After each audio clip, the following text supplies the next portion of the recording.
Esa es RCJ, Red Católica Juvenil Cubana, el sonido de la esperanza. Hora de noticias de la Iglesia en Cuba.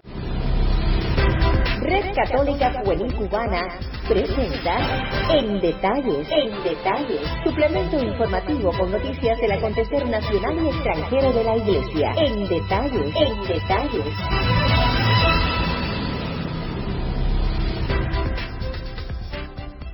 Hola mis amigos, bienvenidos a una nueva entrega de nuestro suplemento informativo En Detalles de RCJ Radio, el sonido de la esperanza, viviendo este viernes 15 de enero de 2021.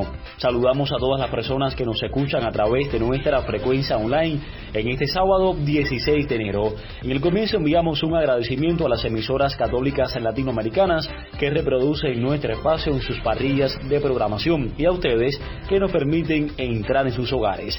Ya comenzamos, mantengan la sintonía. Estás escuchando En Detalles, suplemento informativo de la Red Católica Juvenil Cubana. Gracias por la preferencia. Ampliamos las informaciones en detalles. La Arquidiócesis de La Habana retrocede a la fase de transmisión autóctona limitada al contabilizar un promedio de 83 casos por día en la semana anterior como consecuencia de la COVID-19. La actual situación implica implementar medidas más rigurosas, entre ellas la paralización del curso escolar a partir de este jueves. Varios territorios de la Arquidiócesis de La Habana, los cuales se hallan en las provincias civiles de Mayabeque y Artemisa, también pasan a esta fase, entre ellos Alquizar, Bauta, Güines, San Nicolás de Bari, Madruga y Santa Cruz del Norte. En las próximas horas serán dadas a conocer otras medidas de cierre relacionadas con el transporte, el comercio y los servicios, con el fin de cortar el contagio que se ha extendido a toda la nación, aunque los mayores niveles de transmisión están en La Habana, seguida de Matanzas, Santiago de Cuba, Guantánamo y Villa Clara. Al cierre de la primera semana de enero, el promedio de casos por días ascendió a 280. En diciembre, esa cifra era solamente de 118.6. En esas primeras 7 jornadas de enero, el promedio de casos importados por día también había aumentado a 77.5 y en diciembre era tan solo de 57.5. En próximos espacios informativos estaremos abordando este tema relacionado con la COVID-19 en la capital de todos los cubanos y en otras diócesis del país.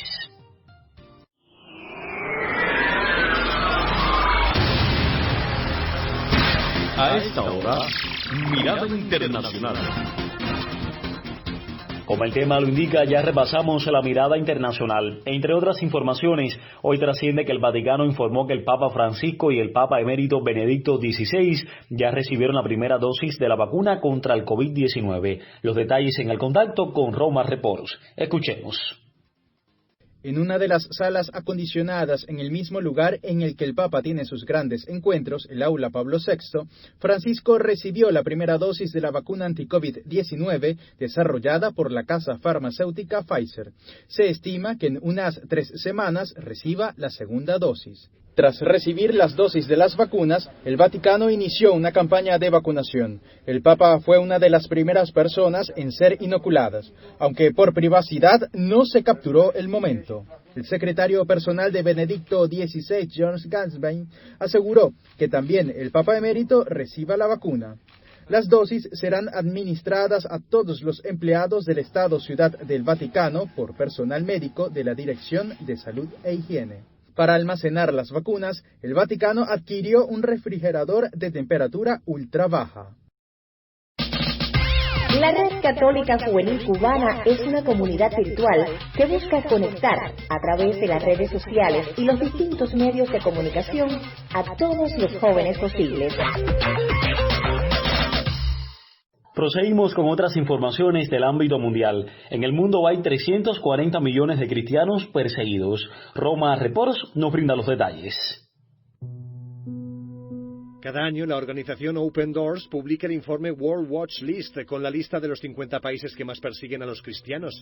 La lista los clasifica según la dureza de la discriminación, que puede ser incluso muy alta o extrema. Uno de los datos más sorprendentes de este año es que el número de cristianos asesinados por su fe ha aumentado un 60% respecto al año pasado. Se explica por el aumento de conflictos armados en Nigeria y en el África subsahariana. El país más duro con los cristianos es Corea del Norte. Se calcula que en la actualidad allí entre 50.000 y 70.000 cristianos están en la cárcel o en campos de concentración a causa de su fe. El segundo es Afganistán, seguido de Somalia, Libia y Pakistán.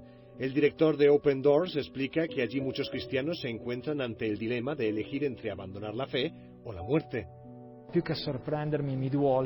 Más que sorprenderme me hace sufrir, y mucho, porque estamos hablando de almas, de personas. Son viudas, niños huérfanos, pueblos enteros que deben huir o que son saqueados. Mucho sufrimiento a causa de la persecución. A pesar de todo, Open Doors no pierde la esperanza. Gracias a donaciones y a sus propios recursos han podido construir centros de ayuda a cristianos por todo el mundo. En el caso de la India, en 2020 ayudamos a unas 100.000 personas en sus necesidades básicas. Hemos ayudado a familias que se habían empobrecido en cuestión de días o semanas y que se estaban muriendo de hambre. Open Doors es una organización internacional que ayuda a cristianos perseguidos en más de 60 países. Se ocupa sobre todo de quienes se encuentran en situaciones de emergencia. Ofrecen asistencia material y espiritual en lugares donde son minoría y donde se les priva de bienes básicos. El objetivo principal es ir a los lugares donde hay más hostilidad contra los cristianos, contra el Evangelio. Nos ocupamos de comunidades pequeñas o grandes, aisladas o incluso escondidas. El corazón de Open Door es decir a esos cristianos, no están solos, vamos a donde estén, o preguntarles qué necesitas. No te decimos qué necesitas, es el punto de partida de nuestro trabajo.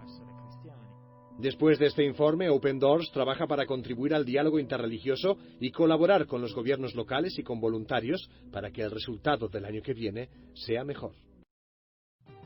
Recta final de esta emisión en detalles. El Papa Francisco manifestó su pésame a la población de Indonesia por el terremoto de 6.2 grados que golpeó este viernes la isla de Cebeles y que ha dejado hasta el momento más de 40 fallecidos, cientos de heridos y más de 15.000 personas desplazadas. El Santo Padre expresó su dolor en un mensaje enviado a través del secretario de Estado, cardenal Pietro Parolin, al nuncio apostólico en Indonesia, Monseñor Piero Piompo. Entristecido al enterarse de la tragedia, pérdida de vidas y de la destrucción de propiedades causadas por el violento terremoto en Indonesia, Su Santidad el Papa Francisco expresa su más sincera solidaridad con todos los afectados por este desastre natural, señala el mensaje firmado por el secretario de Estado Vaticano. El cardenal Parolin asegura que el pontífice reza por el reposo de los difuntos, la curación de los heridos y el consuelo de todos los que sufren. De manera particular, ofrece aliento a las autoridades civiles y a los involucrados en los continuos esfuerzos de búsqueda y rescate. El Papa Francisco invoca voluntariamente las bendiciones divinas de la fuerza y la esperanza al pueblo indonesio. Según las autoridades indonesias, el sismo ocurrió a las 2 de la madrugada y duró entre 5 y 7 segundos. 12 horas antes había sucedido un movimiento telúrico de 5.9 grados.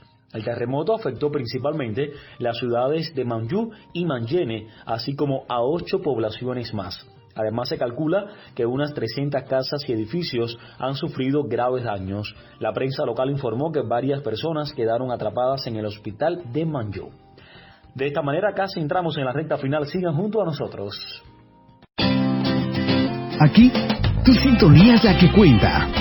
Nos conectamos contigo a tempranas horas. Solo dinos dónde recibes nuestra señal.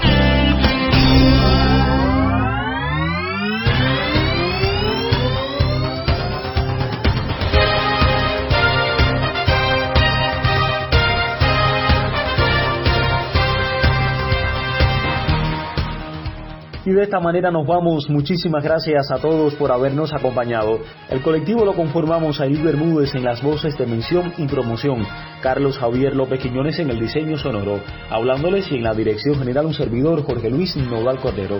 Hasta un próximo encuentro y que el Señor nos bendiga a todos nosotros.